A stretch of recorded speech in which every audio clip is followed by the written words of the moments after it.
defeats the enemy.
I will save Princess Yuki.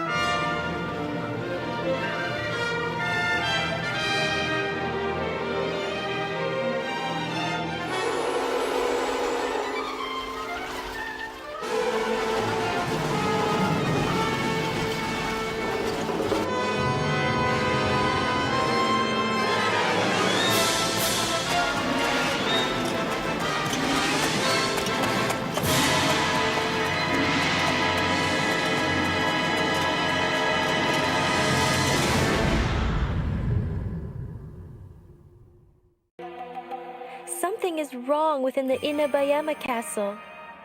Some of the maids and servants have gone missing, and I fear that it might be the work of monsters. I am so scared, Samanosuke.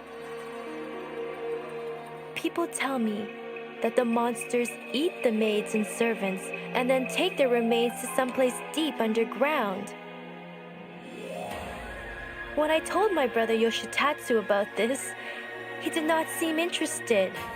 He is too busy preparing for his upcoming battle with Nobunaga. Samanosuke, although it has been a few years since we were forced to take separate paths, due to the battle between my father Dosan and my brother Yoshitatsu, you are still the only one that I can rely upon. I can only hope that you receive this letter and that you will find it in your heart to come and save me before it is too late. Yours faithfully, Yuki.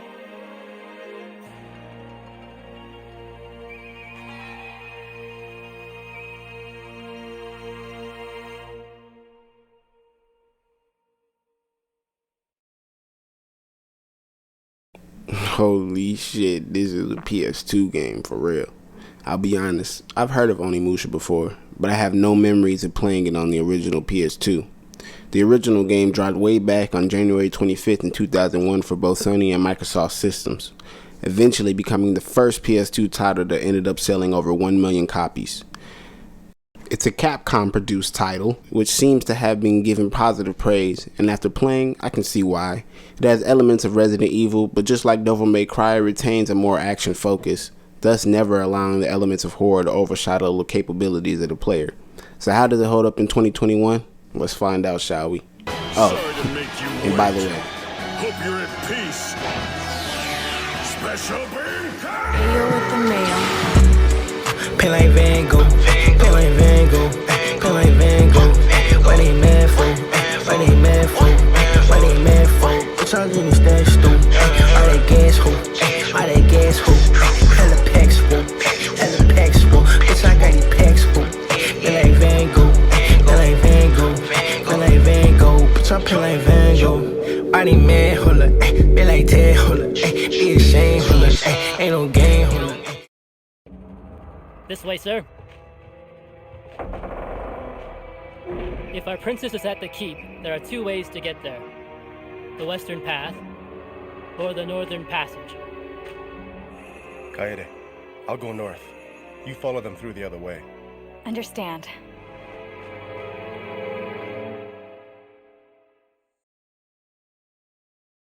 Now, as you guys saw, the game begins with a major OZ cutscene. It follows the story of Hidemitsu Akichi, aka Samanosuke, who gets a letter from his cousin about strange happenings going on at the castle.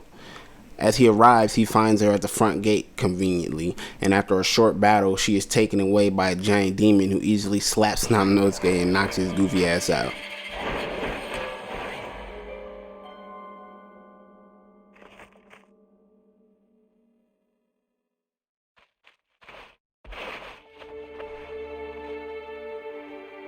Princess Yuki, Your Highness.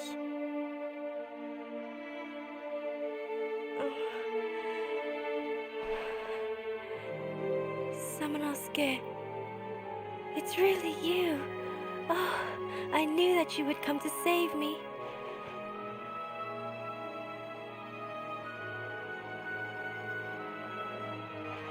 Did I mention they were cousins? Yeah. I have missed you so much since you left the castle.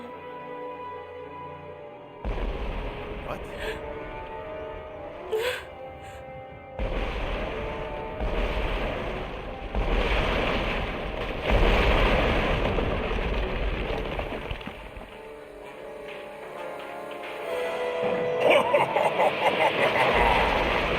Flee while you can, you worthless bug!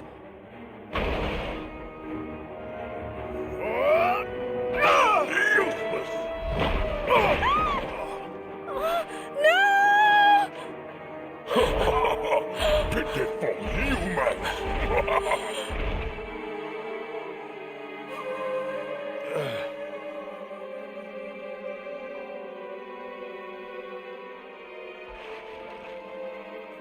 Princess Yuki.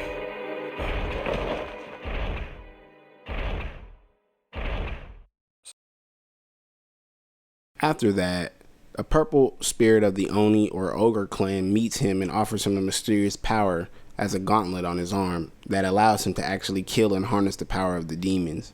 And I would say this is where the game truly begins.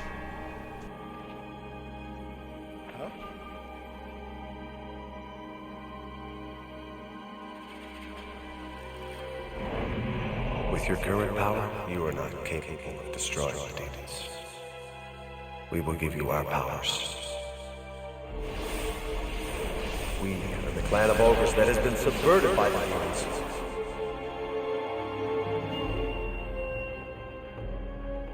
Samanosuke, defeat and seal their souls to your right hand.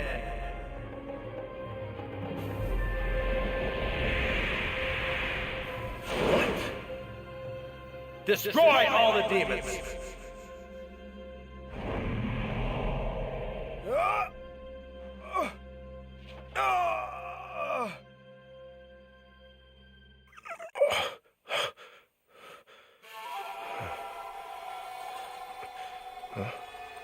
So, fortune has smiled upon me this day. The power of this gauntlet. I will destroy all of those monsters and save the princess! This is where we get our first introduction to combat. And combat in this game is fairly simple. There's a light attack, which is your standard combo, and then the heavy or magic attack. This magic attack is pretty much used for crowd control or in other cases to do heavy damage to a single enemy in order to get rid of them faster. The player is also able to knock enemies down and stab them to get them out of the fight quickly, but this mechanic is highly dependent upon where you're standing and the angle and the moment you press it, so it can be a bit inconsistent, but at least it's there and it does what it's used for. Although you only start off with one weapon, the normal sword, over the course of the game you'll collect more weapons that you can swap to with the shoulder buttons. In the original version of the game, I had heard that you weren't allowed to use a stick to move around, something that they fixed in the remaster, though you can still use the original controls if you want to. Enemies usually crowd you in tight corridors and you cut them down while dealing with an ever-changing camera, similar to old games like Devil May Cry and Resident Evil, as I've said before, all of which were published by Capcom. It does give it an eerie retro feel that I've enjoyed running around as we, deal with the hostile hallways and solve the few numerous puzzles which are riddled around the game that offer a certain item which can also break the pacing of the game and just trying to change things up from the usual formula just a little bit. Hurry!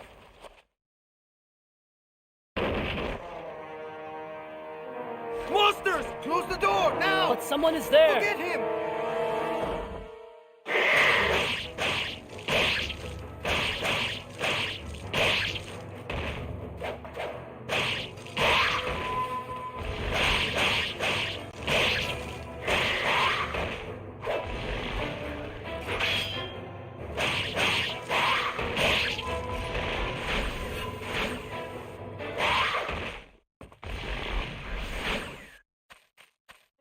Open the door! I've killed all the monsters!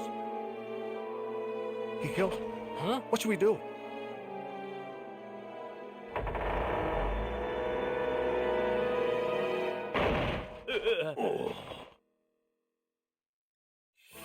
You! Ah! Sorry. We are very sorry. Please forgive us. You see how he pushed him? Sorry. Ain't no sorry, nigga. Way up at the fucking door. We have also been attacked by them. Also, if he left the castle at some point because he lives there, wouldn't he know where the keep is? I guess the player wouldn't, so they had to direct him, but that's just something I just noticed right now. Yeah. Like any game of its nature, you also find various lore riddled around in books and scrolls. This is being one of the first pieces of lore we find, which pretty much just cements the fact that you need the gauntlet of the ogres or the Oni to fight the demons, right? And there are other forms of lore that explore more about how the demons came to be, what are some of their names, and what do the demons actually do. So it can get pretty in depth and adds a bit more leverage to the story, to the player, which in any game some people don't really give a fuck, but in one that's this simple and I won't say bare bones but focused, it expands the world, right? Clearly. And I'll keep it real on this one. If you're into our real world mythos and some of the different creatures that people like to theorize about, some of these letters are actually very telling. I'll keep that. Just throw that in there as a little sprinkle on the doing it right. The fuck is this? Showtime. Oh. Showtime.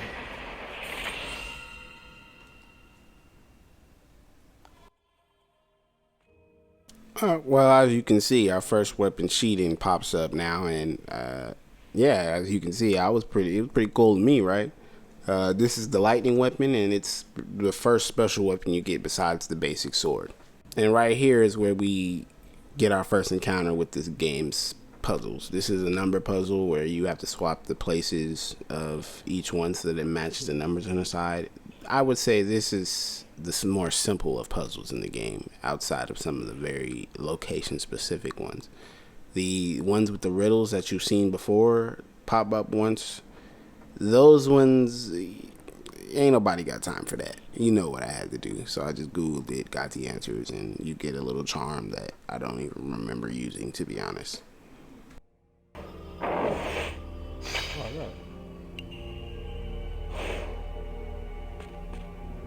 Hey.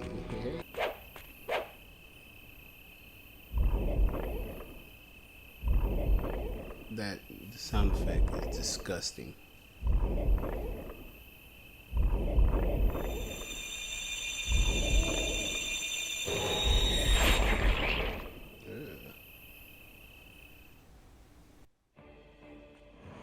Those utterly disgusting crystal doors rely on your weapon's upgrade level to open, so many of the routes in the game are barred by certain upgrades to certain weapons, which slows the progression and pretty much shows you have some more work to do and some more items to find, which is a clear indication. It's very retro, I'll say.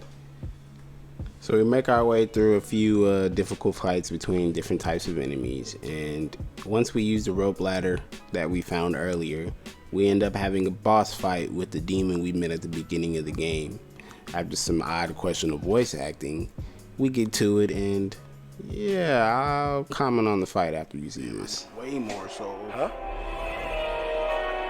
Didn't know humans could be such pests? Where is the princess? Humans are more tasty when angry, and I haven't eaten in a while. He's tripping.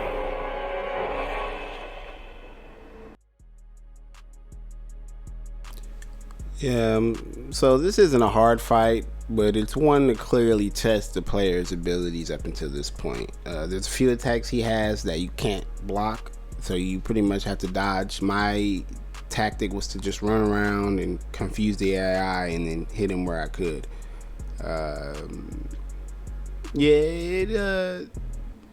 It pretty much showed me the meta of the game in a way. Hit, don't get hit, and occasionally he'll drop health items if you can absorb them. That's more or less the fight. Afterward, How could I die? By the hand of a human! bitch ass, what? You big red nasty Quiet, mother. monster. It is time for you to go back to the underworld. Send him back where he belong, nigga. Send that boy back to hell, boy. Send him back to hell where he's supposed to be, boy. After that fight, we pick up another piece of lore about the master and his student going into the cave attempting to seal the demons and him sacrificing himself. The student is humiliated because he couldn't do anything to save his master. A lot of the lore is actually pretty sad or disgusting in a way. And I kind of like it, actually. It really sets the tone for what type of world we're in right now. Dungeon like this under their castle. Sweet, beautiful, lovely. The dripping blood and what's this? Oh, a liver.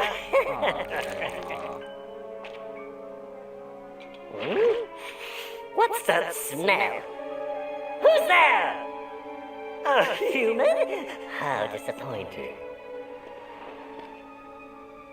Face me, demon! Who do you think you are talking to? I haven't seen one as foolish as you since that, Nobunaga. Nobunaga? I operated on and resurrected that pitiful Nobunaga after he was killed in Okihazuma.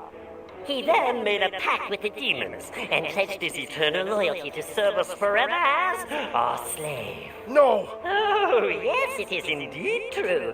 Now, let me show you my most recent creation. Go, Renato! Bite the belly of that maggot and feast upon his bloody flesh! This is odd.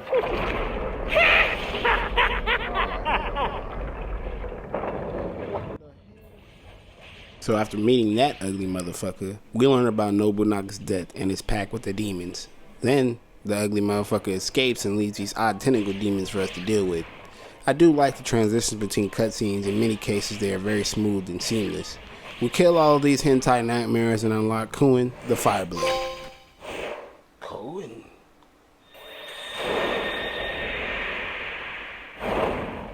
Oh. The raging fire.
I like the music though. We then make our way to the keep with that nice soundtrack we just heard playing in the background. Once we get there, we're met with another cutscene which shows us the keep of, well, I guess you can figure it out for yourself.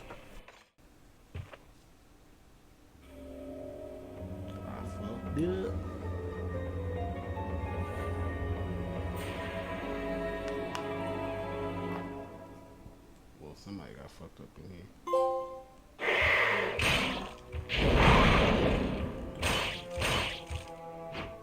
Oh.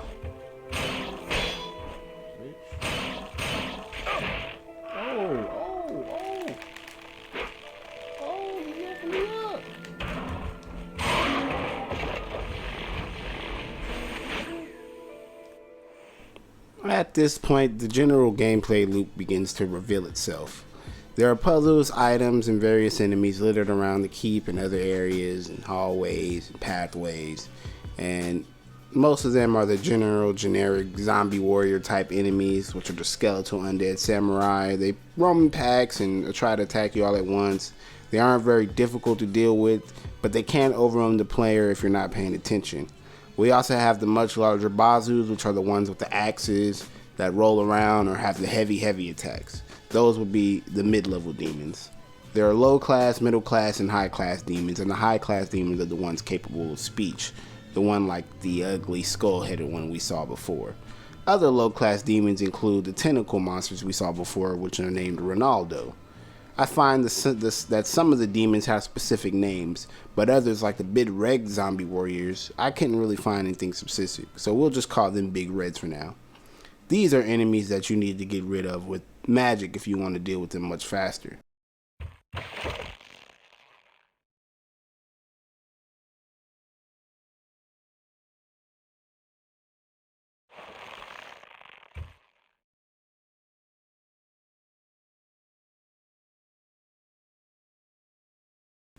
And after almost being choked out and thrust through the floorboard by another Big Red, we make our way to our next cutscene, which is definitely sketch, to say the least, right?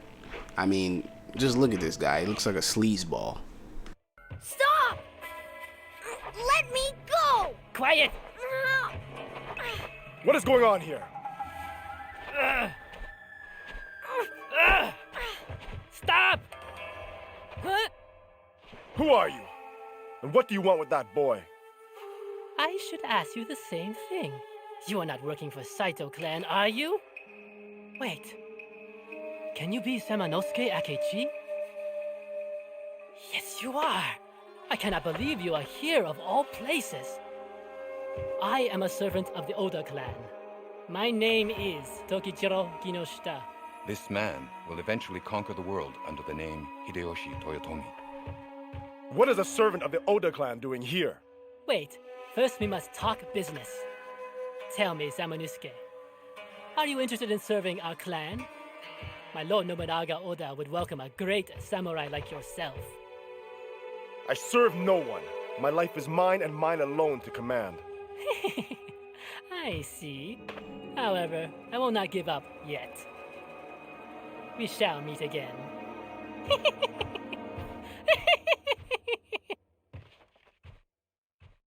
So in that cutscene, we met Hideyoshi Toyotomi in pursuit of Yunemaru, the little boy. And just like some old type of anime, he gives us an exposition dump and a clear villain laugh before hitting us with that "I'll see you again," lame ass. We move on and eventually find Kaede intercepting Yunemaru. Samanosuke attempts to question him and, well, obviously he runs off again. Samanosuke, is there something you wanted to ask this young man? Do not be afraid. No! You want to hurt me like that other samurai did. That is not true. Please, tell me your name. I am Yunemaru. Yunemaru, you must tell me. What did that samurai want with you? Why should I know? Fine, then why are you here? Who brought you here?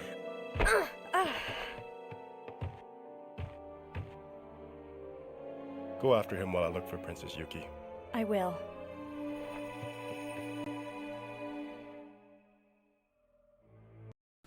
Again, we're met with another obstacle in which we don't have the means to get through yet.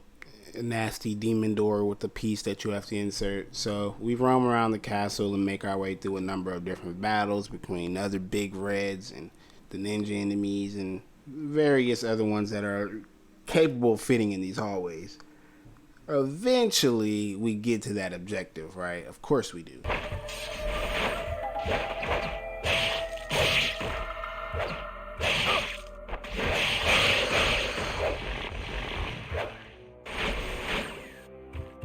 I just want to make a note. As I'm playing through the game, I can't help but notice how they're using the 2D environments with the 3D models very well. I enjoyed it. It brought a sense of nostalgia to me about the old era of games and how they had to use these different techniques in order to bring things together.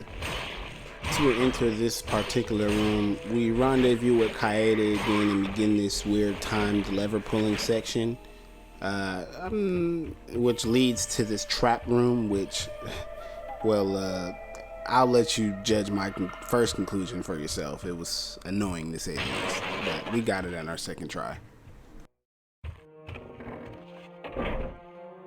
I have been able to uncover Yunemaru's identity. He is the son of a farmer. What? 4 years ago, his parents were killed at war. Princess Yuki found him crying alone and brought him to the castle. I see. And I also heard that Princess Yuki raised him as if he were her own brother. So he stole his way into the castle to save Princess Yuki. Why then is Tokichiro after Yunemaru? Something seems to be going on.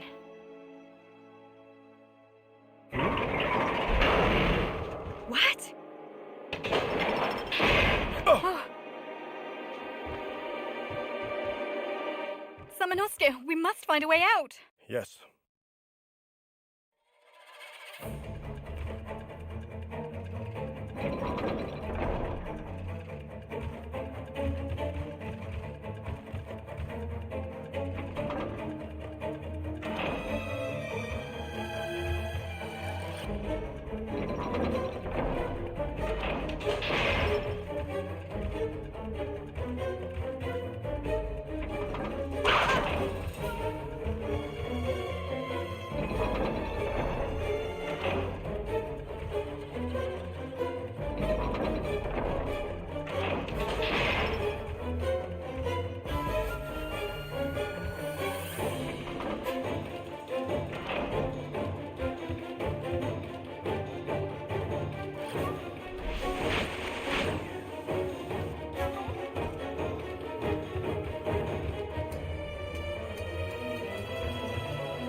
So, yeah, that went well. We got it right the second time, and we moved on to what can only be described as more greener pastures.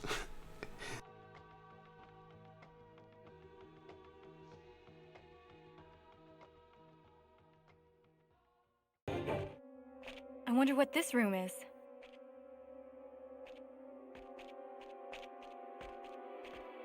Huh?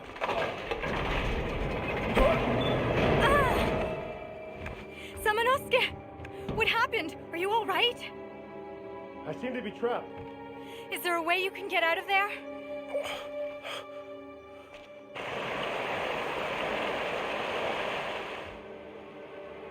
Samanosuke, wait there. I will help you. So the first question I would ask is, who built this place and why did they build a secret room that fills with water? I don't get it. Like, is this a haunted castle by definition? Or did the people who make this, are they evil? Like, I don't understand. Like, it's kind of ridiculous. Now, I'm going to touch more on these Kaede sections in a little bit, but this is another form of the puzzle. It's a very simple slide the piece puzzle. And her sections, again, are used to break up some of the monotony and some of the gameplay and give you a bit of variety in what you're doing. And I kind of enjoy it, like I said.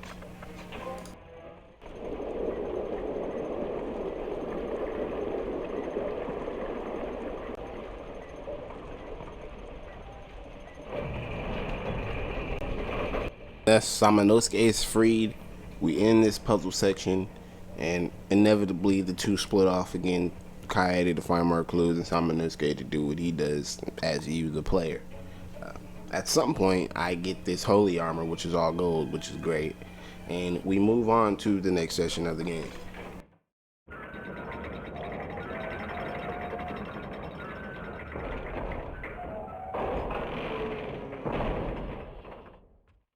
We are safe now. I will go search for clues. Fine. Ultimately, we spend the next few sections of the games picking up journals, finding loot. We find the longbow in a treasure chest, and this is kind of, I would say, one of the more dull sections of the game where there's less enemies and there's more finding certain items. You're barred from a number of rooms, and this is where you need to upgrade your magic to get the crystals. There's a few issues with this section and sections like this where you need to upgrade doors, where if you take too long and upgrade the wrong items, you then are stuck when enemies stop respawning. So that's a glitch that a friend of mine encountered while playing, and it's something that, just a note here. You also need to pay close attention to the items that you find, because when I first found this lotus fragment, I didn't even know I had it. So I ran by this door a few times before I even realized that I could open it. You have to go into the pause screen and close the piece, and once you do, boom, you're in the room. Once we do this, well, we end up seeing this chump again.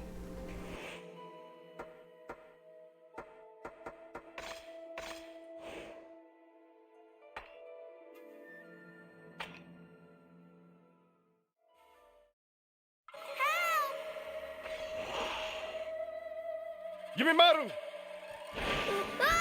Hey, Samanosuke! We meet again. So, have you decided to serve the Oda clan? Move! It is too late for the boy.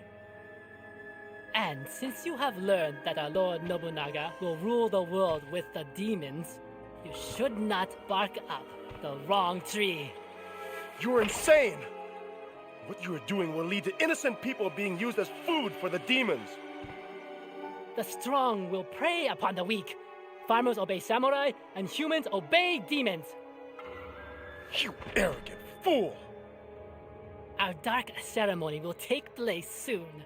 Princess Yuki's skull will be filled with her own blood. And when our Lord Nobunaga drinks it, the victory of the Oda clan over the Saito clan will be guaranteed! Ah!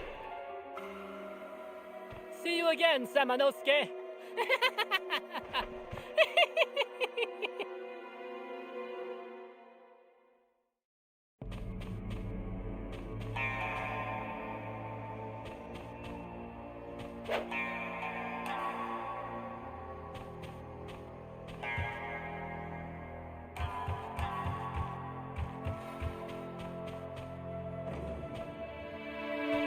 So along the way, we find a few lore books and puzzle pieces, or puzzle books, I should say.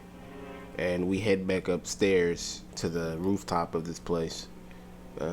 We figure out that young Yunemaru, right, that's his name, it's trapped in a room guarded by a green crystal. Now, we don't have a green weapon or green magic yet, so this creates a problem.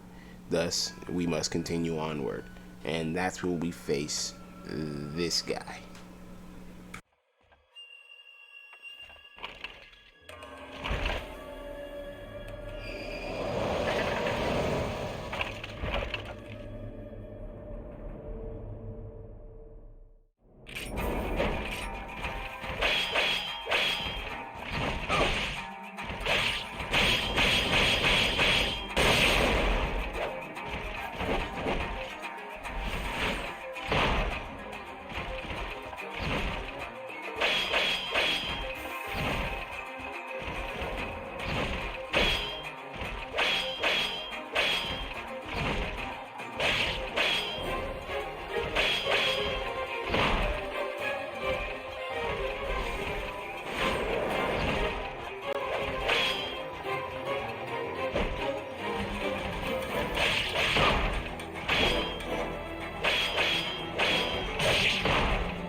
So watching this boss fight, I was trying to get a hang of some of the strafe controls. I had just noticed you could do that. And I was also trying to get a hang of the, firing range attacks, which wasn't intuitive at first. You're just aiming with one button, then you shoot with the other, and I couldn't really get that together at first. And so, yeah, as you saw, I also got shield bashed when he didn't have a shield. That was cool. So this game, you can die every now and then if you're careless. It's not the hardest game ever, but there is some difficulty against this, especially this first boss, Marcellus, which is weird, that's his name. But yeah, so the second time, we fared a little bit better. Marcellus is a decent boss fight. He changes up the formula we faced through the game most of the time. I don't think we've seen many shield enemies, maybe one or two, but this one serves as sort of a benchmark. He has wide sweeping attacks, shield bashes, and ultimately he just makes for one of the first enemies where you really kind of have to test your movement, your speed, your blocking, and everything else that comes with this game's simple but effective combat style. And in the end, we triumph and we move on again. And this time we learn more about our small friend and we gain this unique weapon.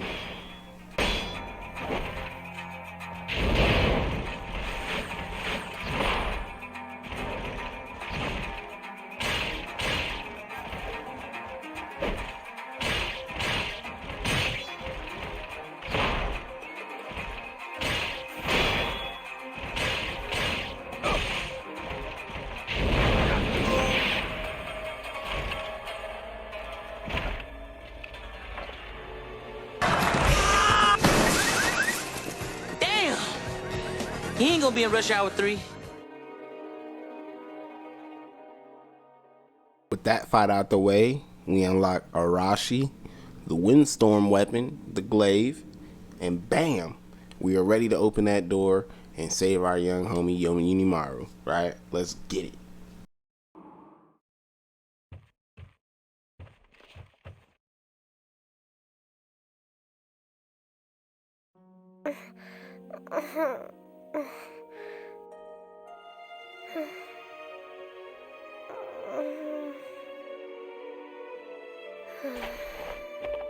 My sister, please save her. Don't worry, you're safe now. Please, you have to save her. I give you my word. I will save Princess Yuki. Kaede, do you know why Princess Yuki took care of this boy? Princess Yuki was born the daughter of a feudal lord, and thus raised from an arranged marriage. She has had no freedom whatsoever. So when she meets someone else who's in need, she wants to help them. In this world, only the strong survive. Samanosuke. Let me tell you about the ways of the world, Yunemaru. The world?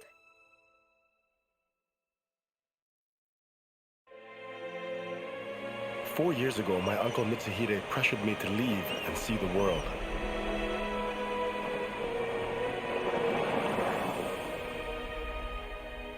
I have met people who speak and look different than us. I have experienced things that I never would have imagined.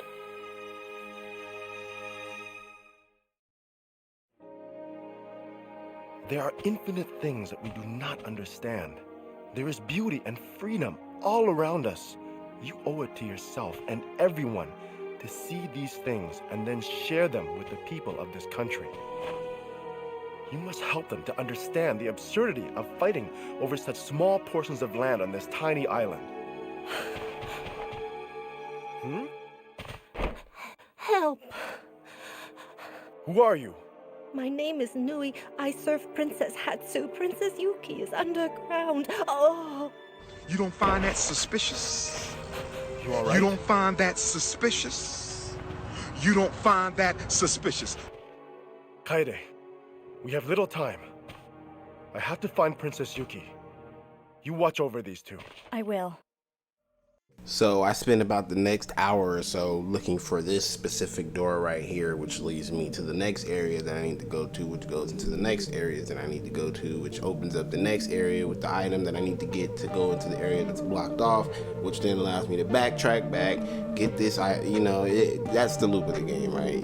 Go here, find this, go here, oh, this way's blocked, so you gotta go back that way, go into that other area that you just found this new item for, and boom, you're there, yada yada. Now, along the way, we find different lore items, some more books, a secret entrance, all that good stuff that's filled in a nice, creepy Japanese castle that you would unexpectedly expect. So, like for this door, there are ghosts blocking the path, which means we need this here purifying bell to get through. Of course, you can never find anything you need without this traps. And this one failed me. Yeah, another game over screen. That's nice.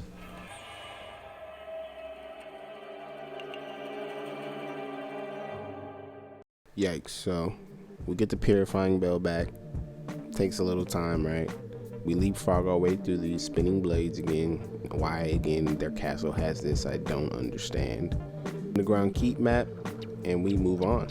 Oh wait, I just wanted to say that I do enjoy some of these items, how you have to kind of cut the rope. It's very creative. I can see how they tried to make assets in the game while still having less taxing backgrounds. You know, back then with the old PS1 and PS2, I'm pretty sure a lot of that had to do with processing power and keeping things in motion. So it's very creative how some of the items are laid out in the way that you get them, very retro. And now that we make it back to the ghosty, haunty door, we go through the long, drawn out, and often confusing process of choosing the item in the menu which allows us to shake the bell, ding, ding, ding, and then we get through the door. Every time I get to doors like this, I kind of get lost because I forget you have to do that. So like if I pick something up and you don't pay attention, yeah, you're gonna not know that you have it. So you got to pay attention to some of the things you're picking up.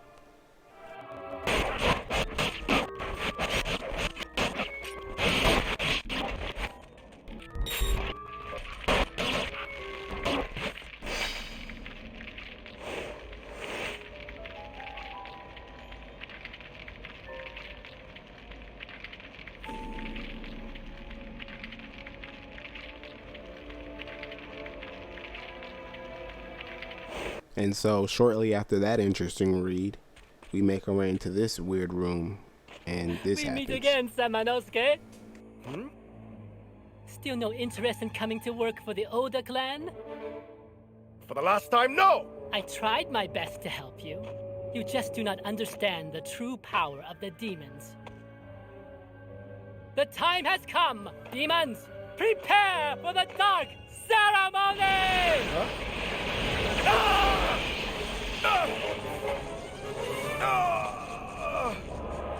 Now you must suffer the consequences of your actions.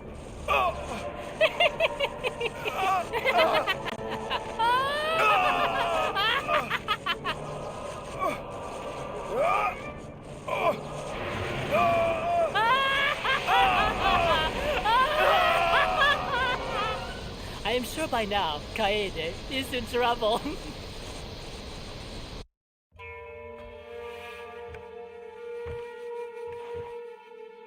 Samanosuke, did you find anything?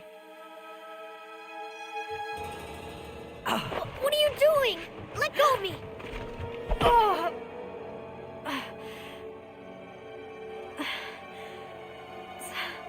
Samanosuke?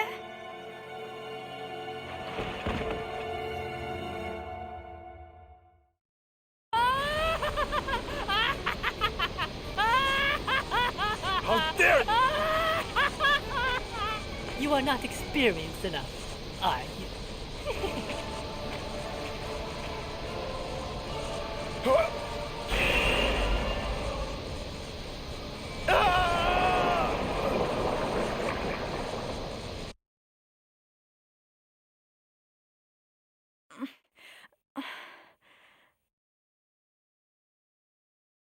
Yunemaru?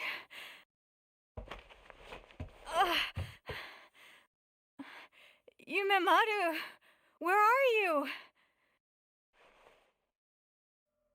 Okay, so that was cliche, but understandably so for the time. But the whole transforming into clones and people, come on, bro. Are you alright? What happened? Monsters from West Prison.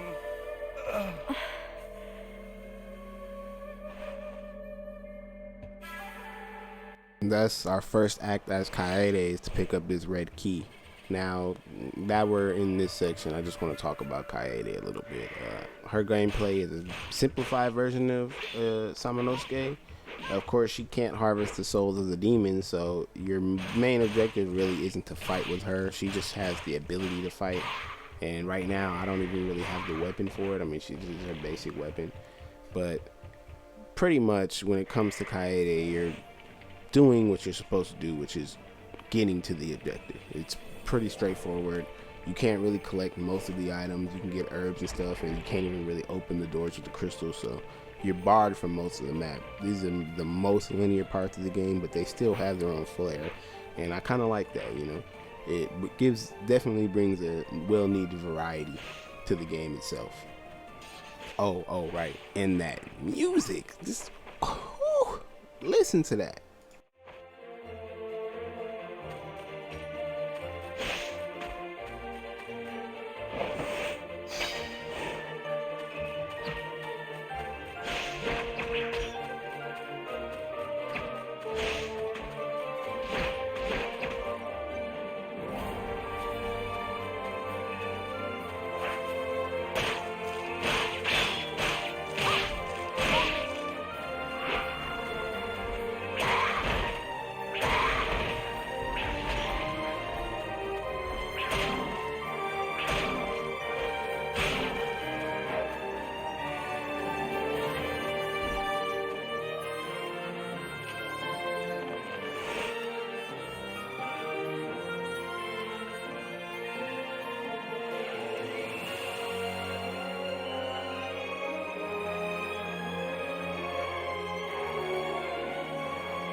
I don't know about y'all, but that right there goes hard in the paint. It tickled a very nice part in my brain that I enjoy to be tickled. Let's just put it that way.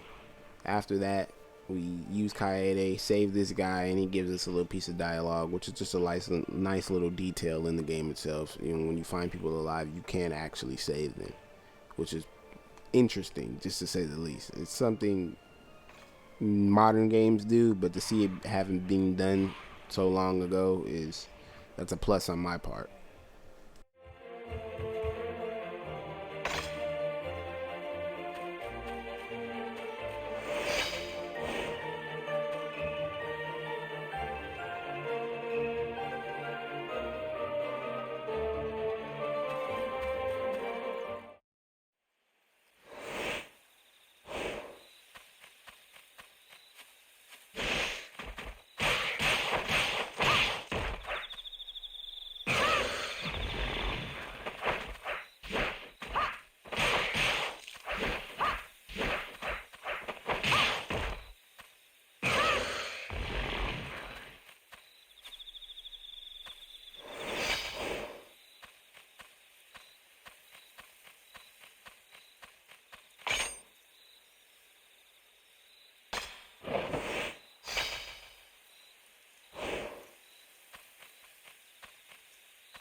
So after finding the gear in that slot, we move on to the west area, find the map, which allows us to slot the gear to another room of traps.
Okay, the world of gods. Now we put the gear in the little secret slot here that we find behind this panel. Pull the lever down, and that leads us to this nice and toasty, super hot fire space that is in this castle for some reason. Not sure what it's for, not really sure why it's there, but as long as I keep finding these strange booby trap rooms in this castle, I'm gonna wonder why they're there and who the fuck built them.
So now that the gear's been used, we find the top half of the gold plate. Nice.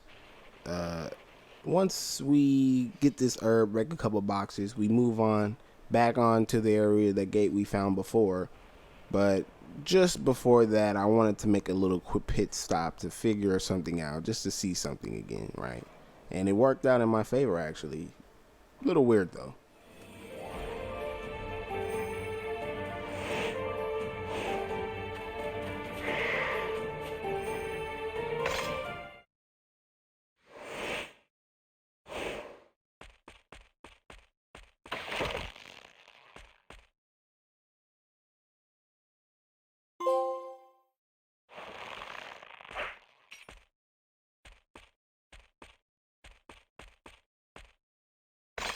Like I said, a little weird. We've seen that creep a few times now. And, of course, I guess his whole point is to not speak to her, which is fine.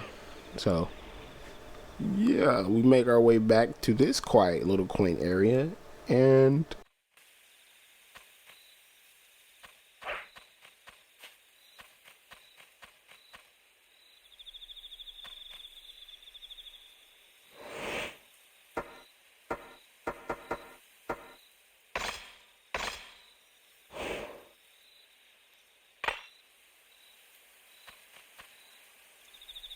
oh, I get it. We're missing something. We have to go all the way back and find out where we left the silver piece. God doggone damn it. What the fuck? So we finally make our way back here.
This is what we call paying attention to what the fuck you pick up. Because, see, I didn't know what the fuck was going on until I checked my inventory and realized that I had the item necessary to get into this secret room.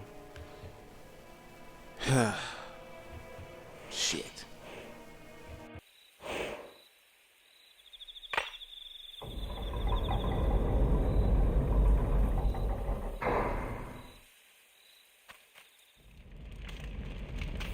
We'll make our way through this fiery hot place, and there's going to be a nice treasure box for us here.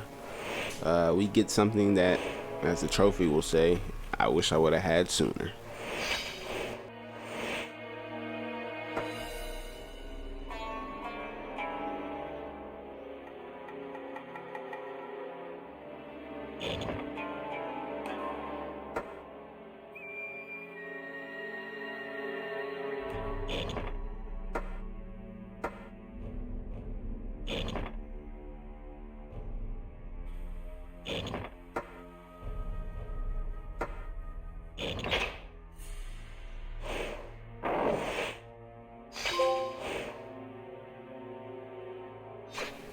With Sacred Knife in hand, we head down the hallway, dispatch a few enemies, and bam, we find Princess Yuki locked behind a cage. I wonder what's gonna happen next. Something tells me another nice batch of cliches is coming right to our front doorstep.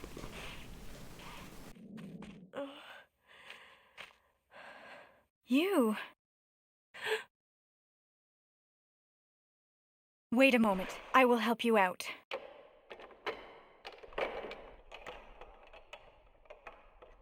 You are Kaede?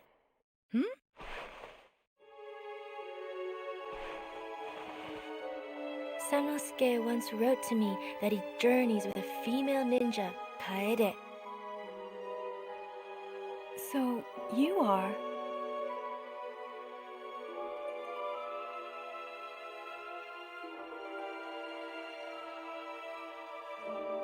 If only I could leave the castle and see the world with Samanosuke. Princess Yuki.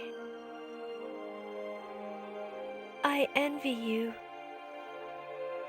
You can go.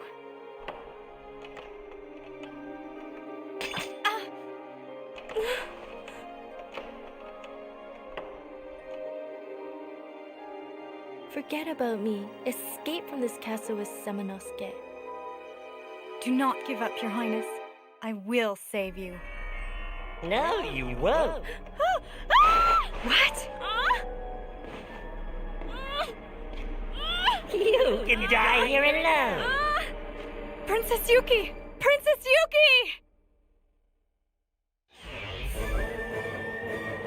Yep, that's right. Mr. Creepo Uglyface comes back to get us. And I would describe this as more of a mini-boss than an actual boss, since this is a standard enemy that Samanosuke fights and will be fighting for the rest of the game. But it is its first introduction. But I guess for Kaede, with her simplistic fighting style and less abilities, it's a boss fight. But as you'll see, I had kind of a struggle with this fight. I got through by the skin of my teeth, and that shows to just how difficult this game can be given the style of gameplay that it is. It is intense moments like these that I think are beginning to define this game for me as I'm playing through it, just the way the difficulty sort of ramps up, the enemies change, there's a lot of variety. You can tell it's a Capcom game, and that, I think, is why people loved Capcom more so back then, but even to this day, despite their issues.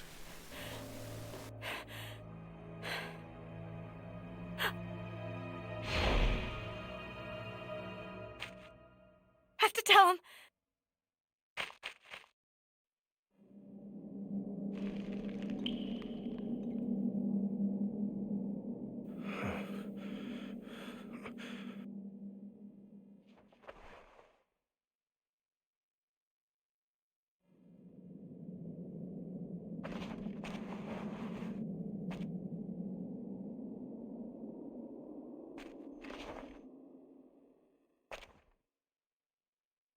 So suddenly the game returns us to Samanosuke and offers us a chance to save, and gives us some medicine. So right away, I knew something was up.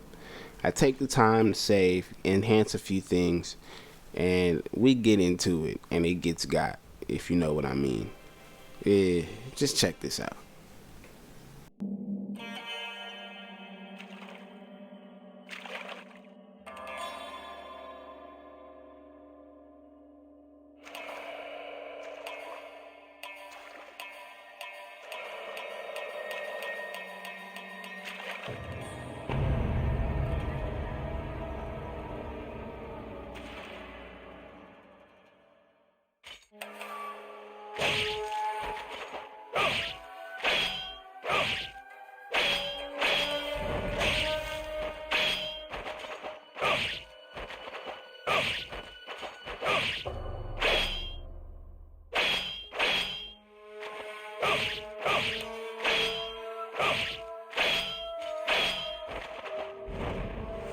Yes, I'm blocking. Okay, so what's happening here is that his swipes are actually beating my timing. So even though I'm unblocking and trying to attack, he's attacking right when that happens.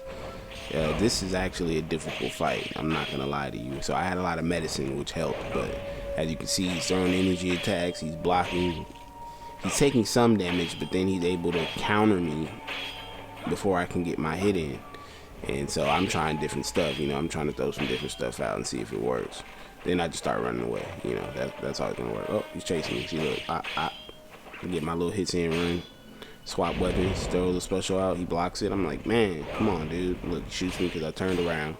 So the changing camera is working against me as well. So this is definitely an old school game. I'm gonna be honest with you. I'm gonna be really honest with you.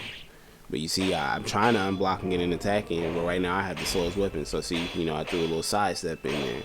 Boom. Oh, try to run, get a better position, but he's just blocking and I can't get anything through.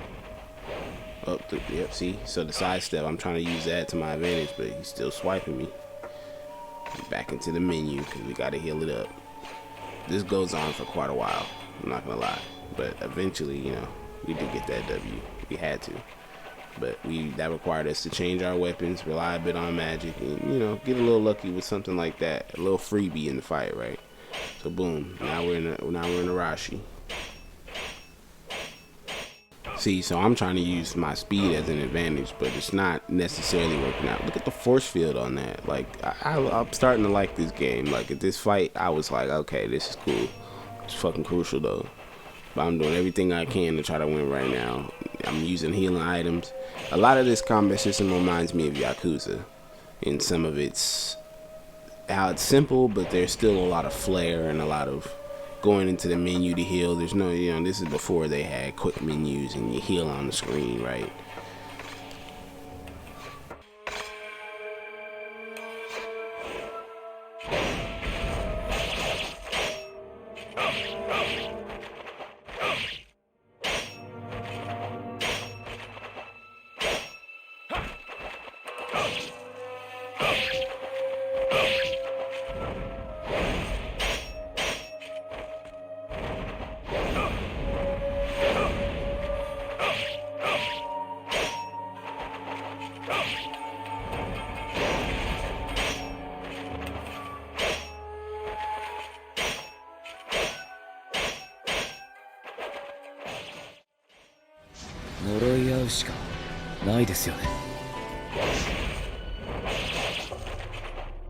Now see, I'm starting to kind of get the hang of it, but you see, I didn't like the way he walked up on me, so I needed to heal. He looked like he was about to kill me. And yeah, after this, we finish the fight, and we move on to the next section. Once again, I want to reiterate that this section was indeed, and for sure, intense, and I enjoyed it. Pretty much every bit of it. I had to go back to the menu. It wasn't a flawless victory, but I liked what it was, and I liked the tone and the tension, and it gets an A from me.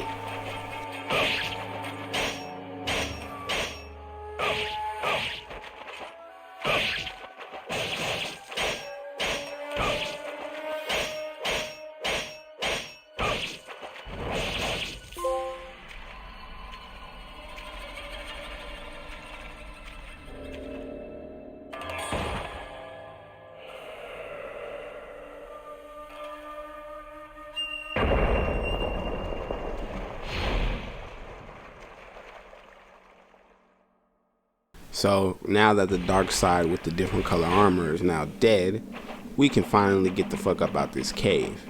Now after this game goes for a turn that I wasn't exactly enjoying. Let's just say that. And it's always disguised as a woman.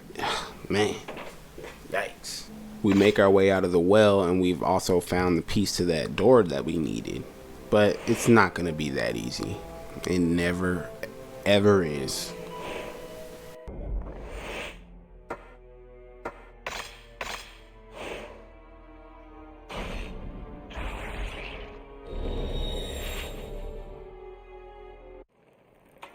So you have made it this far.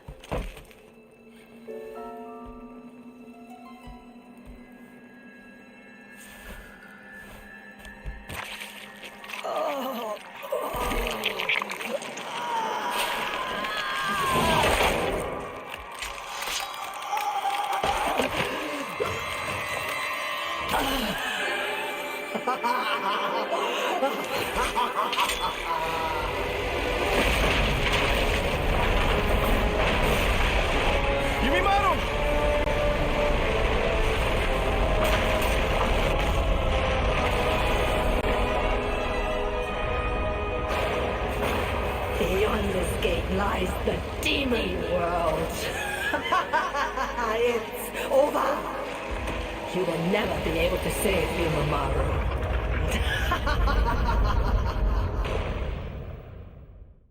Now, what in the Looney Tunes horror shit is this, bro?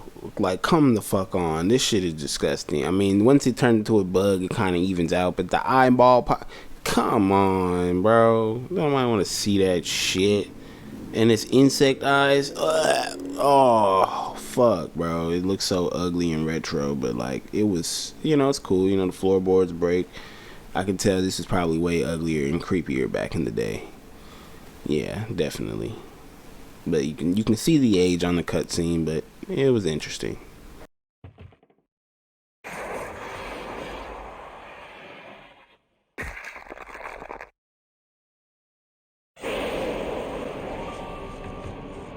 Samanosuke, what is this? Ha! We have to destroy that stone. Let's separate and find a way. Fine.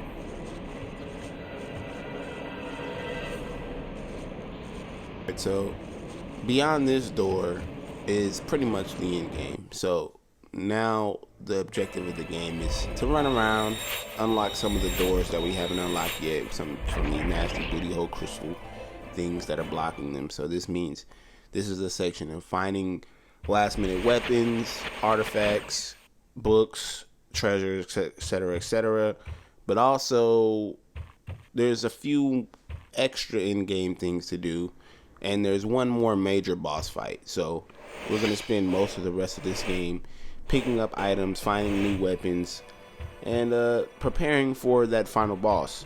Now in this section I find the flintlock gun, and to do that I have to go and put this head on this statue. This is whole process, and at the end of it we get the gun. Now after we get the gun, we have to go and find Bug Lady.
Alright, so as conveniently as Kaede is showing up the entire game, she shows up in the same area, and using her special tool, the Shinobi Kit, she can open the doors that Samanosuke couldn't.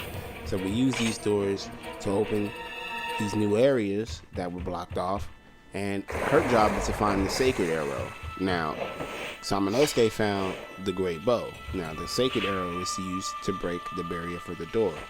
Already we have, or we're getting close to the two objectives that we need in order to end this thing. There's a few more things that needs to go down and to take place, and once we accomplish that, that's when we get our nice and faded final boss battle. Now I like the way the game sort of hints this stuff. So in this room there's a statue. Now this statue tells us that it is the statue of the East, I believe. And because this is the statue of the East, it hints that there may be a statue of the West. That is the statue we're looking for. In the room we're looking for the statue in the West to give us that pre-mentioned Sacred Arrow. So we use our second Shinobi Kit Make our way through this area and a bunch of enemies. You know, I knock some down. I keep pushing because I know she can't really benefit from killing me. Now, inside the room for the sacred area is where things get a little dicey. Now, we have this black box that we can't open and the door with the dragon on it. Now, the Specimon statue here is meant to show us something. I try to find out what's going on. I can't open the box. I don't know what's going on, so I go to the back of the room. Back of the room is where we find the sacred arrow, or the great arrow, on the dragon pedestal. Now, we take it, and it activates a trap. The arms move up, the door closes, and we're locked in, which means we need something to replace in order to take the arrow and get out of the room safely. This is where we must do some extra backtracking. A few rooms and a numbered puzzle later, and we get the decorative arrow. Now, the decorative arrow is what we're going to place in the slot to replace the great arrow that we're going to have to use to break the door open, which means that we have to go through all this backtracking, which means we have to go back, place it back, get the little thing in the box, and get the hell out the room. All of this seems a little tedious, but it does serve to stretch out the gameplay, and I kind of like it. You know, it's retro, it feels old, it feels like how you used to have to play games. I mean, nowadays everything's open, so there's always a lot of blips and things to get, but it's a little less creative, I think. And this kind of shows the mentality of a bygone era of gaming, where everything was a little bit more compact, and they had to kind of put a little bit more thought into how to get in this area, how to get in that area, how to open this door, how to get this item, and everything that you gain in the game feels mostly rewarding. I think some of the items and upgrade things that you find, you don't really know what they're for, so you kind of ignore them. But other than that, I think everything's very cohesive and in a tight package, despite some of the issues that you might find and some of the datedness. And so now that we have the arrow and the green key, we need to find a separate boat to make it to the little building in the center, because Samanosuke took it.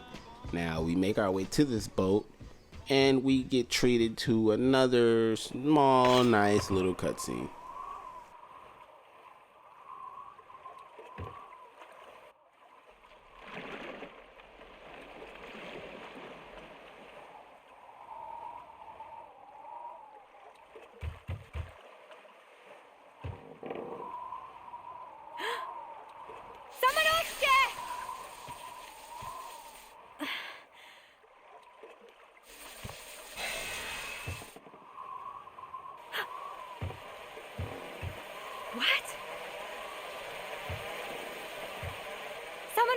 A monster's coming! Watch out!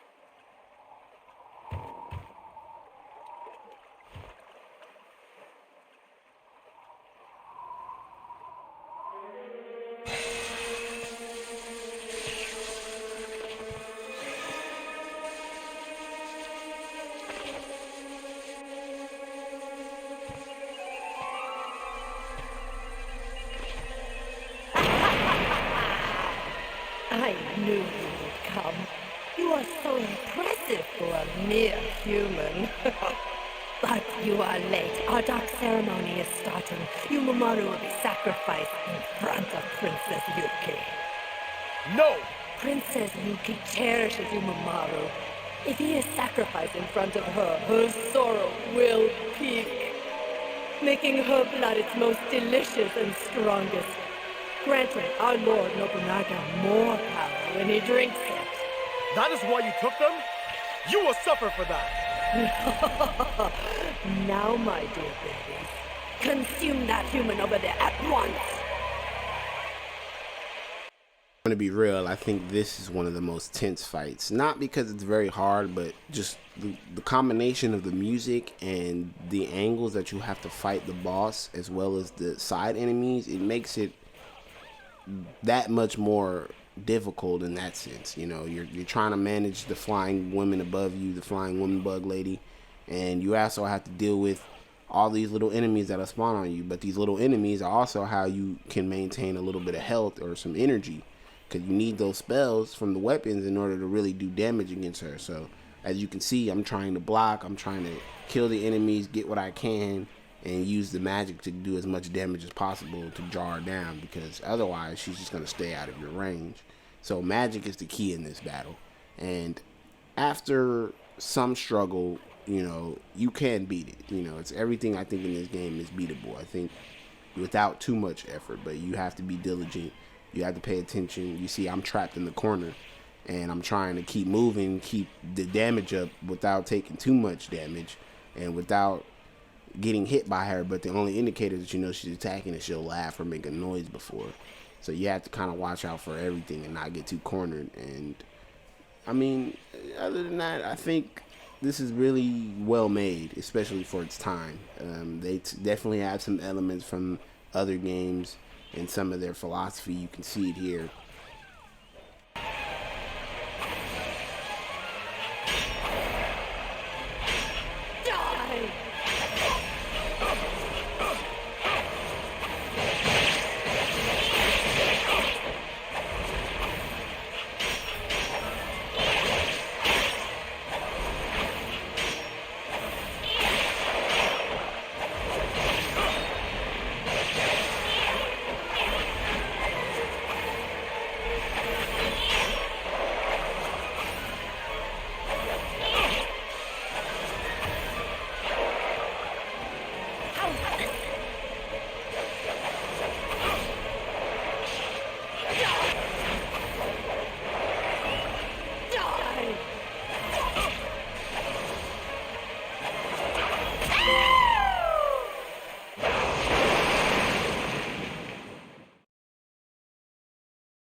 I ignited the gunpowder!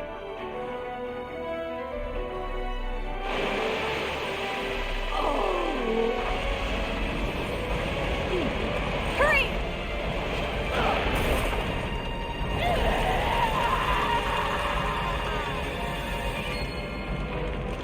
Come on!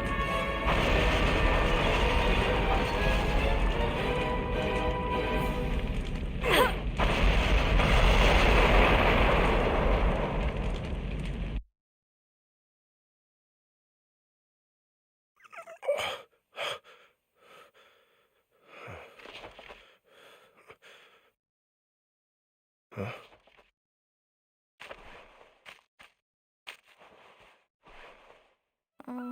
Kaede!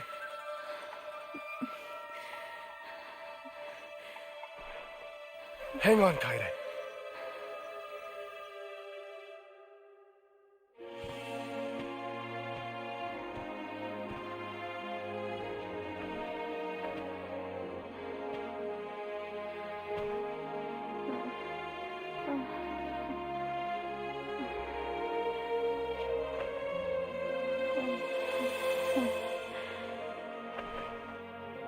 Rest here for a while.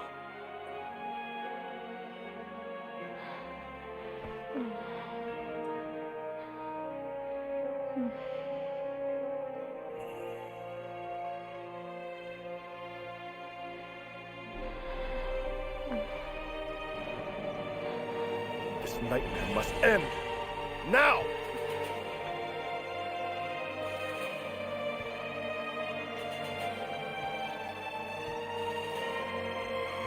Princess Yuki, Yunemaru, I will save you!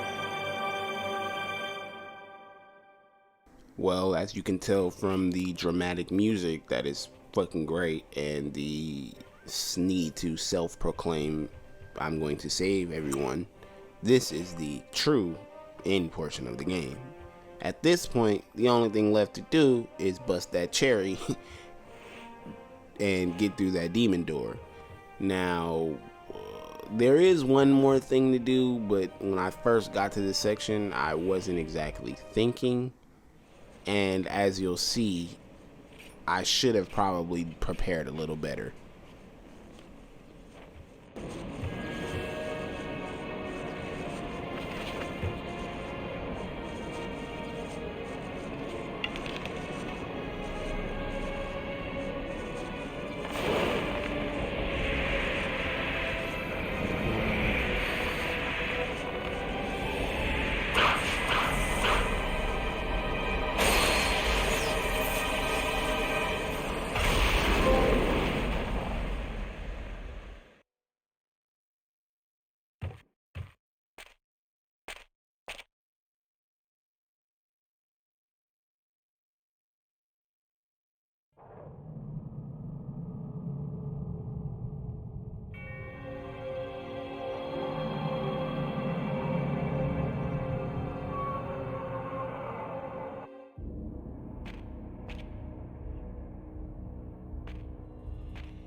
You pathetic human worm.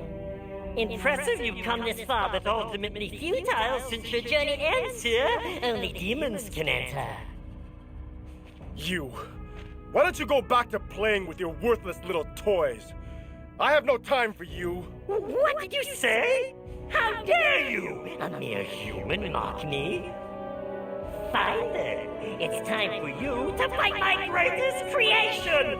Come, Marcellus!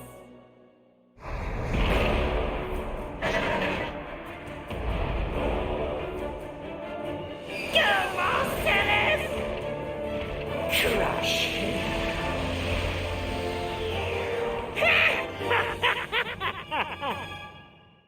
Now this guy Marcellus is the one we faced before, only now he's stronger and he has a shield.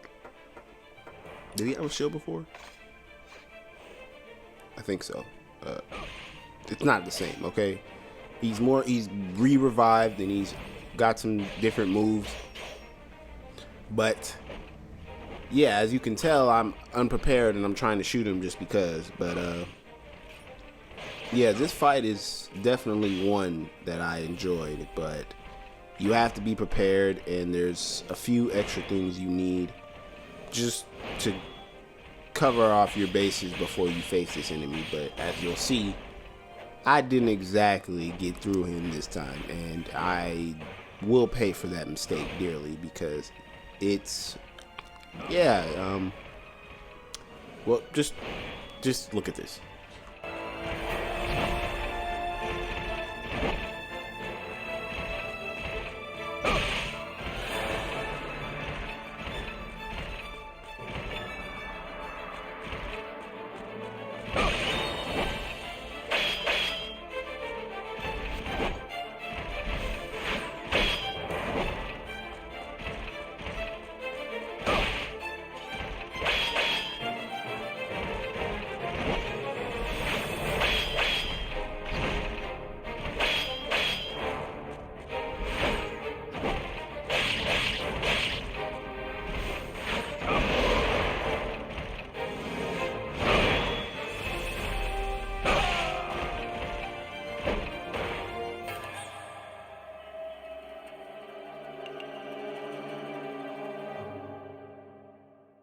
Yeah, that's right. The mistake I made was not saving before I went to go fight a major boss. Yeah, stupid, right? Now I have to go all the way back through Kaede. Not all the way back, but a good portion back. Get the arrow back. Fight the bug bitch again. All the way through. And then, yeah, it was fucking, it fucking sucked. And the boss fight, damn it. Yeah, it didn't go well. Let's just say that this was not something I wanted to do. But because I did it, it gave me a window to do something that I had missed. And I'm going to be thankful for it at the final boss fight of the game. Which, well, it has to do with that weird, creepy old man that we saw. Now that we know that final boss fight is not to be trifled with, we decide to go ahead and, well, first I need to get extra health because I'm already pretty much dying. So I'm trying to go get some health before I go do that final in-game section. And that took me a number of days to complete just because I had to, yeah, let's just say the enemies were not being kind to me. At this point in the game, I've upgraded all the weapons. As you'll see, I've finally upgraded the last crystal, I believe, or the gauntlet pretty much. Yeah, the gauntlet pretty much is all the way leveled. Now, after doing this, you get a trophy, and now it's time to face the challenge floors. Now, this is similar to Devil May Cry. It's something Capcom, I think, does a lot, where they give you this tower of boss enemies that get harder and harder as you go, and then you get an unlock at the end. This is what took me a bulk of my last portion of the game to finish because I wanted to beat this, and it's pretty difficult if you don't have health items and you're not stocked up, you know. I tried to upgrade any herbs I had and I only had one med. I didn't have any herbs and there was nothing else to really find, so I had to rely on the yellow soul from the enemies, which meant that I had to go in somewhat unprepared to try to do this challenge.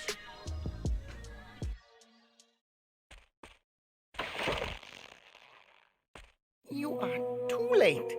If you leave me alone again, I will never take you anywhere. I swear it. Be warned, it is not a place for the weak. You may not make it back alive. It is very scary. Do you still want to just remember, if you die, do not come back to haunt me. So as I said before, each floor consists of a certain number of enemies and a certain type of enemies. And as you beat these enemies, they continue to get more and more difficult as it goes on. So every time you begin the first floor, you start off with a number of these basic zombie warriors. You cut them down and it then gives you the larger zombie warriors, which eventually leads to the big rolling enemies. And it goes on and on and on until you finally reach the end.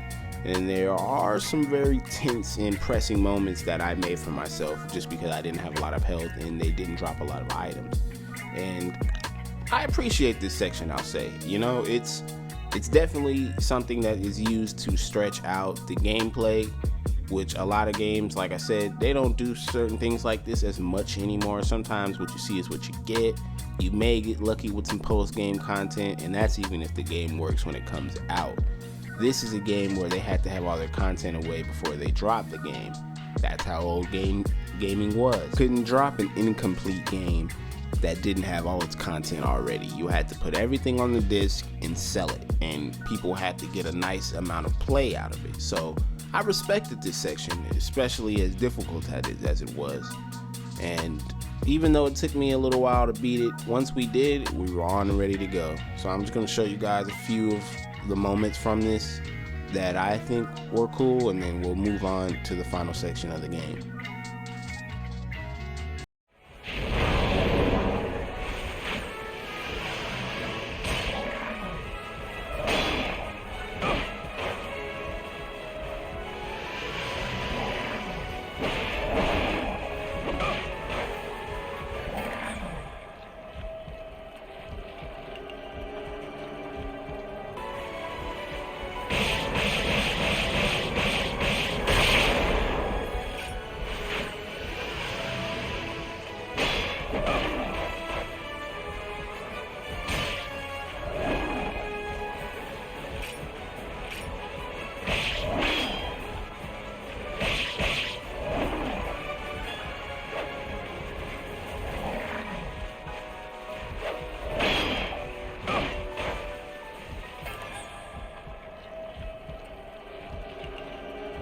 Those were some tense fights, but after that death, I was like, all right, look, I need some more health. I was determined. I had needed to get to at least half health before I decided that I was gonna go through and beat this, because I just couldn't do it with the little bit of health I had, especially when I kept getting to the big enemies with the axes. They were axing me, and I ended up dying along the way. So as you can see, I was not having a great time with this. I wanted to beat it, so I needed just enough health that was more than I was getting most of the time. And the fights I was having, I kept losing, chipping the little bit of damage that I would get, until the final time where I got lucky. I got just lucky enough to just pull away with a little bit more health than usual. It wasn't enough, but it was, we did what we had to do. You have come again. Hey, why don't you go to the Dark Realm? They say that it is possible to obtain strong weapons there. If you are interested, I hope you come back alive.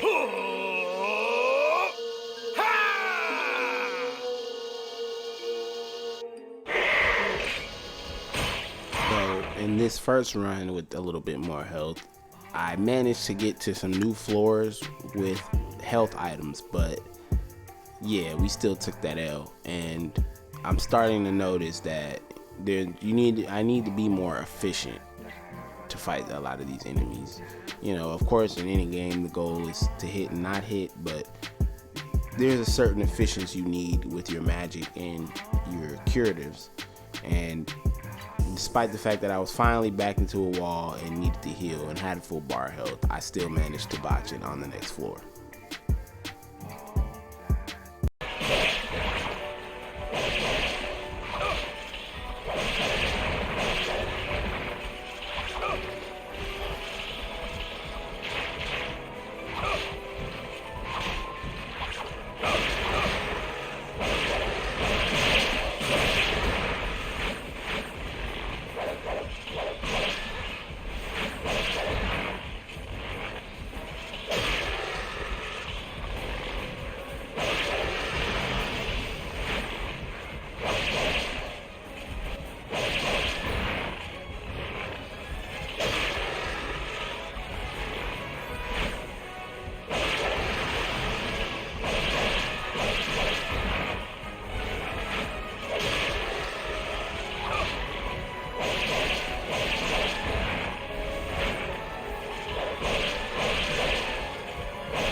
after freaking L. This time I was determined again to get some more health, and along the way I got a little lucky and got a trophy. I think it was the last item. It was something missing, and I found it in the chest that was obscure and out the way. After that, we get a little bit more health, and then we go and we try it again, and possibly again, and possibly again. Let's see. Oh, you have come again. Hey, why don't you go to the Dark Realm? They say that it is possible to obtain strong weapons there. If you are interested, I will take you.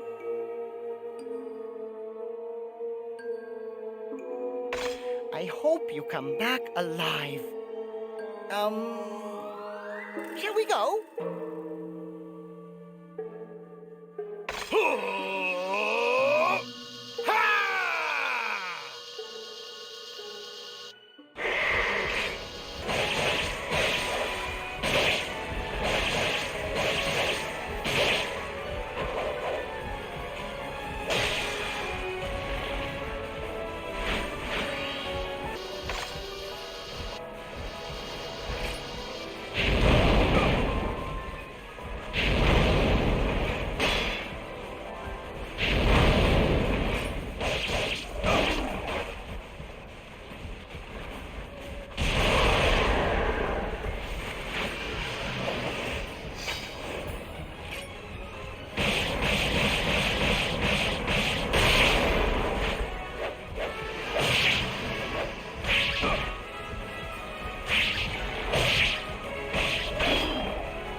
As y'all can see, this has been a hard fought tower so far. I've had a few close encounters, but thankfully I had a few items. But this was one of the real first scares that I got on this run, I think, as far as thinking it was really over. I actually died, and thankfully, thanks to my due diligence, my earlier preparations, I had the right item for the job, because once I get to this next room here, I'm going to get overwhelmed in the corner. Now the ninjas, you know, they sneak that strike in. I get this big enemy out, another one comes in. That's when the L happens. Boom, right here. Luckily, I get revived with the full bar of health so I can keep pushing on. And honestly, that was the propulsion that I needed, really, just to get through this, because this shit was hard.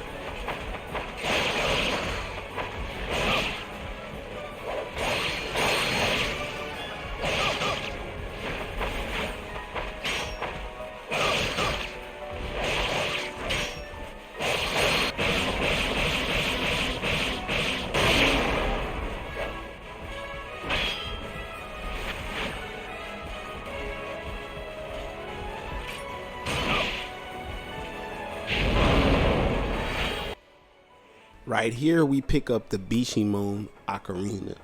Now, this is going to be useful in just a little bit, but we're not out of the woods yet. I have a smidge of health, and we're just now at the... I don't even know at this point while I'm playing. I'm like, I have no health left. I don't know what's coming next. I have to get out of here. I have to survive. I'm doing everything I can. Just watch this.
It.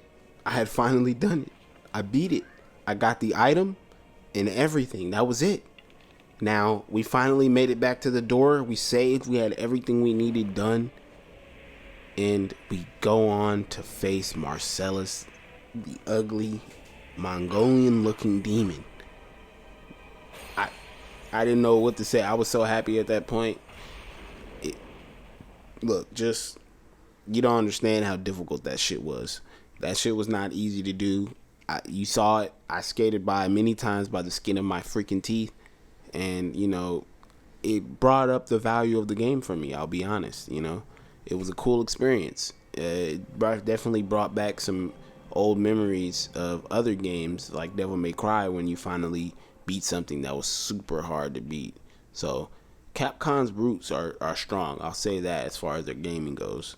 And people remember that, especially even though they've fallen from grace a little bit. When you go back and you see some of these titles, they show you what gaming used to really be about. Only demons can enter. You, why don't you go back to playing with your worthless little toys? I have no time for you. What did you say? How dare you? A mere human mock me? Fine then. It's time for you to fight my greatest creation! Come, Marcellus!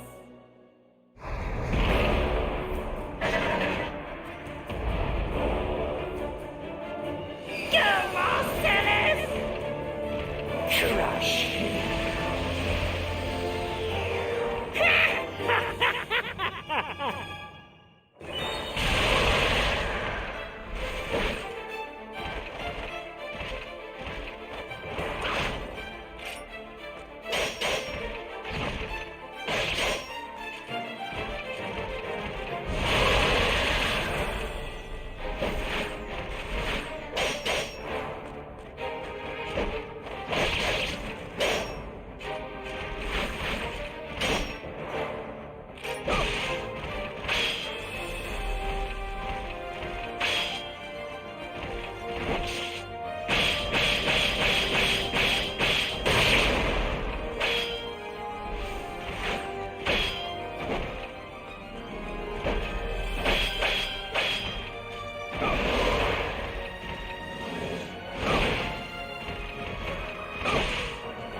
して賢者となりなさい。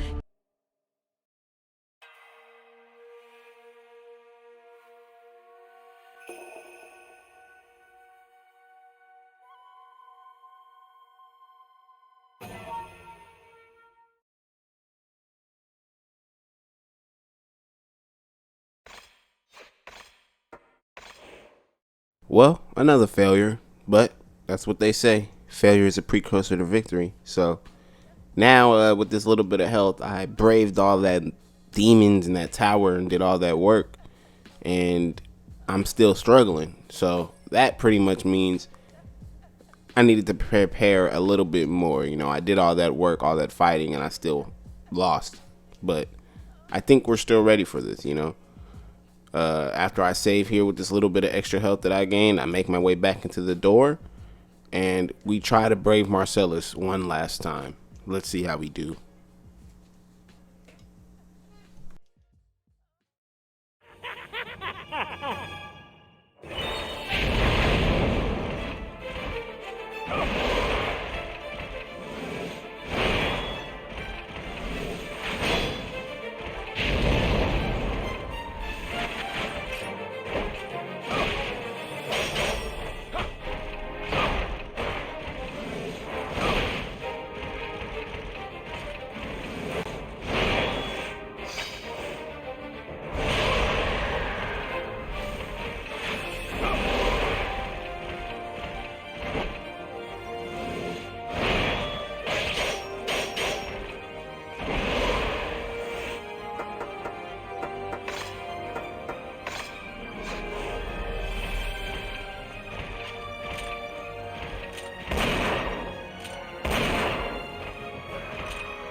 That's right. We had finally done it. We had finally defeated Marcellus, old shield-wielding, sword-having punk ass, right? We save our game for this last time, and eventually we're going to use the Bishimon Ocarina to open a secret door. This secret door is important because there's a legendary weapon behind there. I'm a little annoyed that this weapon came all the way at the end of the game, but after swinging it 1 or 2 times, I understand why. It's more or less a one-shot for most of the basic enemies, so this is one of those weapons that's obviously to make the boss easier.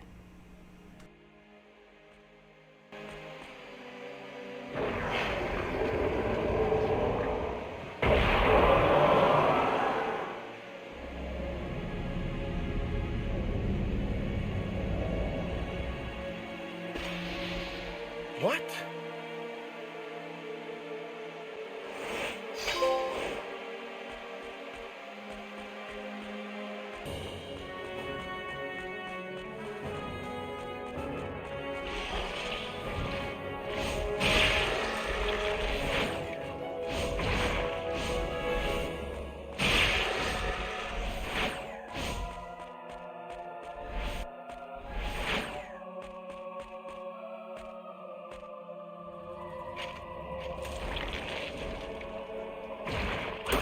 Okay, so we run past the monster dispelling booty hole in the wall and make our way down this long spiral staircase.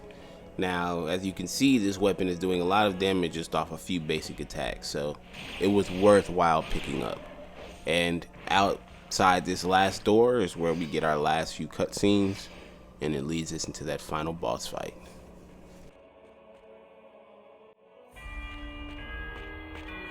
No! Help us!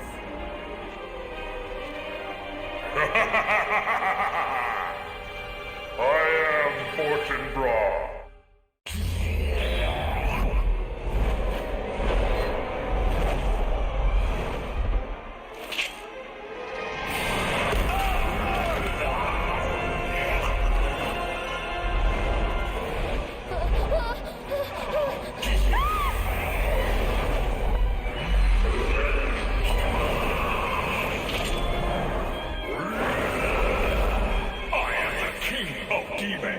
Welcome to our little ceremony.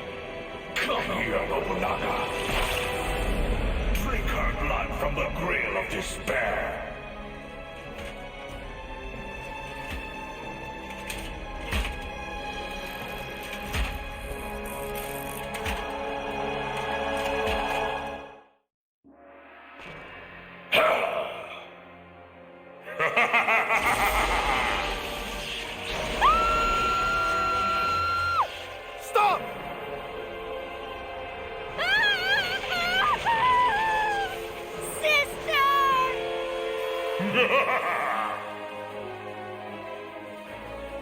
Even if I die,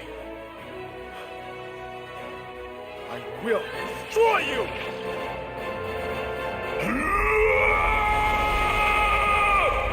So we're finally here at the boss fight against Fortinbras, right? Now, besides the fact that he was much larger in the cutscene as he was coiled all the way up and down the stairs, we can pass that up.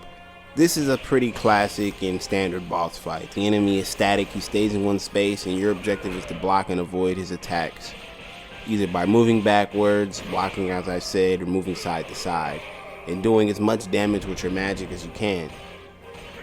Now, given the time that this game came out and some of its mechanics, I enjoyed this fight for what it was. It's not overly complicated, but it's not so simple that it's not enjoyable either.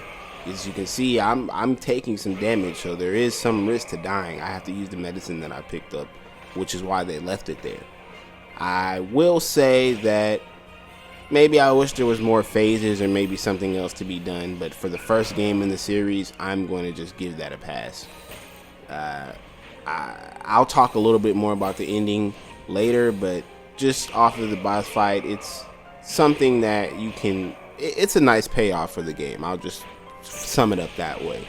All the battles and boss battles that you had before, this is a nice way to kind of top that all off and finish it. And ultimately, yeah, we get this W and we're welcome to the final cutscene. But I just wanted to let this fight play and show off a little bit of what the game had to offer. And after that, we'll go ahead and give some of our final thoughts.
Kaede, let's get out of here.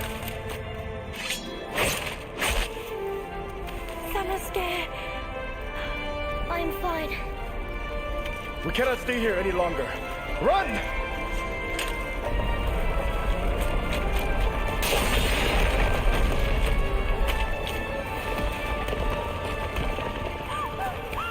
Yunemaru! There is no escape from me! Sanosuke! Forget about me! Go!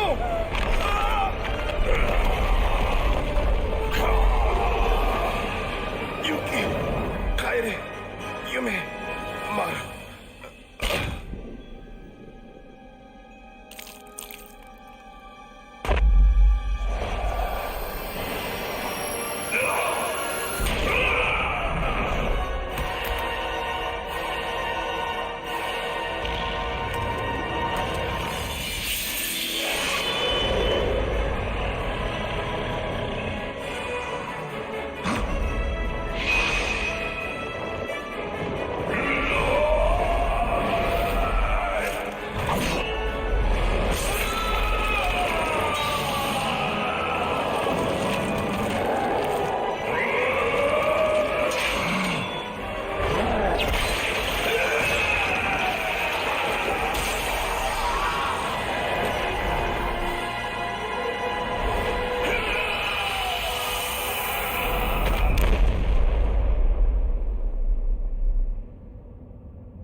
The demon's ambitions were shattered by the hand of Samanosuke and his friends. However, when Yoshitatsu Saito died the following year, his feeble-minded son, Tatsuoki, became the lord. At that time, Oda's army returned to Mino province and conquered the Inabayama castle, putting an end to the history of the Saito family. However, it is unknown as to whether demons were involved.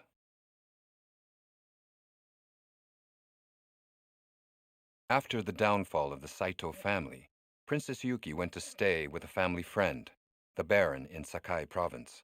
His name, Sokyu Imai. However, in less than a month she would leave. With Sokyu's blessing, she left in a ship to see the world. On Samanosuke's advice, Yunemaru accompanied her on this journey. On the other hand, Kaede desperately searched for the missing Samanosuke, but never found him. In the following year, Mitsuhide Akechi employed her as his agent. She continued her job until she died 14 years later in a war at Yamazaki province. As for Samanosuke, no one knows what happened to him. I feel like this game came out in an era of cliches where cliches were the norm and they were acceptable, because something about that ending just doesn't sit right with me. So first of all, this castle was destroyed in the family. I can accept that. They have a weird castle with demons and shit under it and a bunch of weird traps and shit. Maybe they needed to lose that. But then Kaede leaves and goes off to travel the world. I mean, not Kaede. God damn it. Yuki, Princess Yuki travels the world with Yunemaru. Alright, that's fine. That's a little bittersweet, but they get away. They get to live. Kaede searches for Samanosuke, doesn't find him, and then dies 14 years later? Don't tell me that. Look, I know there's other games in the series, and I probably will look into them, but nah, bro, I'm not feeling that shit. You can't just tell me she died searching for this nigga and never found him. Get the fuck out of here. Like, come on, bro. Like, you have to tell people more than that. Like, I don't know. Man, that ending was a little bit cap. But I do like the game. So, the combat system is, I'll give that like an A or B. It has some complexity, but there are a few bugs and kinks that I'm hoping they fixed in the later titles. Like here, you see, I was trying to stab the enemy on the ground, and sometimes, like I said, that can be iffy. It doesn't always work. There are other things that can be problematic at times, such as blocking and frames, but those are all excusable after playing the game. You'll understand. Just how games used to be and how they used to feel, this kind of embodies that very heavily. Especially now, I'm a lot more interested in what happened to the Oni and how the demons destroyed them. Because, you know, I like my Japanese demons and Oni, but you always assume they were more similar, but in this game they're different, which is interesting to me. Now, the esoteric researcher in me also likes some of the lore and some of the things about demons and how they're described and where they came from and how they speak of humans. A lot of it, you can tell they're using some real world mythology and a little bit of that cryptid zoology type shit to kind of mix it up in there. And for that reason, I think I would recommend this game if you like those old type of titles. I'll say that there's limited replayability, but you can see that they set it up with a cliffhanger because they were going to bring more games. So at the very least, if you start this one, you can go buy the others and have a long drawn out experience over the franchise, which I think I'm going to do. There are some major issues you can run into this game that a friend of mine had, where if you're not careful with what you're upgrading, you can be stuck because enemies will no longer spawn. So in that sense, maybe there could have been some extended enemy types, or maybe he just didn't know where to go. But I think those are some minor issues that you can avoid by doing a little bit of research or just kind of paying more attention. But other than that, I think this game represents something missing in gaming these days. Definitely, especially from Capcom. I think they have some of their roots still around with games like DMC5 and even Monster Hunter, but there's something different in their practice, you know. Of course, nowadays, that can be said for most gaming companies, but Onimusha Warlords is a bit special to me now. Finally getting to play it. I don't think I got to enjoy it during its original run. I don't remember ever having it or playing it, but as far as music, tone, themes, all of it fits together in those anime-like Japanese cliches that I'm talking about. So you can tell where the game comes from. And it all brings it together and brings it home in a way that I think anyone who's into these sort of old school story titles and action games in general, especially if they like modern action games, if they take a step back and learn about the games that it came from, I think they'll appreciate that newness that we have in now that a lot of people probably didn't grow up experiencing. And in that sense, I'll give Onimusha Warlords a similar score that I got in this game, which, well, I'll let you see for yourself. There's one more scene left in the game that they left, which fits again into that cliche that I'm talking about. Very cliche. But we knew that, right?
I spit the cipher hieroglyphics showing black body physics. If you wanna know your purpose, you might have to learn your digits. Yeah, I'm known for the love, but I speak the true vicious. Steady jumping through the bands like my frequency exquisite. This is where I'm at. This is where I'm at. This is where I'm at. This is where I'm at. This is where I'm at. Okay, this is where I'm at. Don't play. This is where I'm at. Okay, this is where I'm at. Don't hate. This is where I'm at. Okay, this is where I'm at. They told us we ain't had no past. Okay, this is where we at. So content with getting to a bag. But while we feel like life is trash, and this is potent from the grass, the most potent